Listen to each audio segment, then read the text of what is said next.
abigishwa ubwo bari mu gato, Yesu nawe asinziriye kubw'umurimo umunanije, umuraba wabaye mwinshi, bashakishije uko bikiza, nyamara bari bibagiwe ko bari kumwe n'umukiza. Haba ku butaka cyangwa mu mazi, ntacyo tuzatinya, turi kumwe n'umukiza, twizera tudashidikanya ko dutabaje azadutabara. Haba ku butaka cyangwa mu mazi, ntacyo tuzatinya, turi kumwe n'umukiza, twizera tudashidikanya ko dutabaje azadutabara.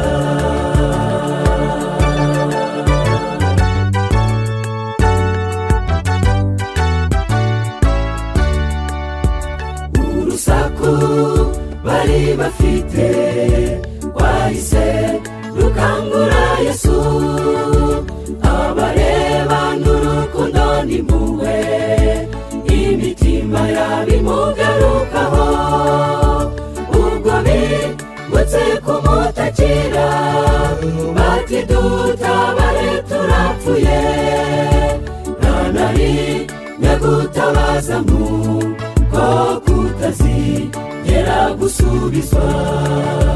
Haba ku butaka cyangwa mu mazi, ntacyo tuzatinya, turi kumwe n'umukiza, twizera tudashidikanya ko dutabaje azadutabara.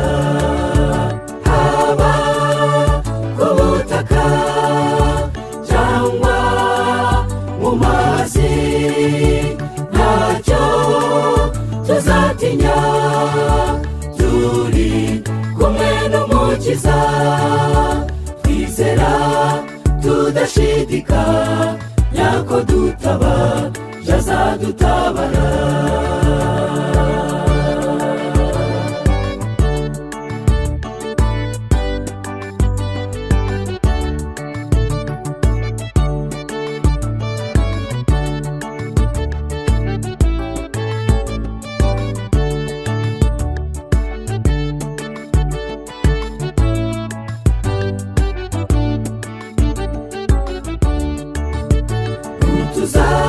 Nk'uko Yesu yagize ubwo yari mu muraba, niko natwe dukwiriye kugira igihe turi mu miraba, ibigeragezo bitugose, nta mpamvu n'imwe yo kwiheba, ntidukwiriye kwirwanirira kuko hari Yesu wanesheje. Haba ku butaka cyangwa mu mazi, ntacyo tuzatinya, turi kumwe n'umukiza, twizera tudashidikanya ko dutabaje azadutabara. Haba ku butaka cyangwa mu mazi, ntacyo tuzatinya, turi kumwe n'umukiza, twizera tudashidikanya ko dutabaje azadutabara.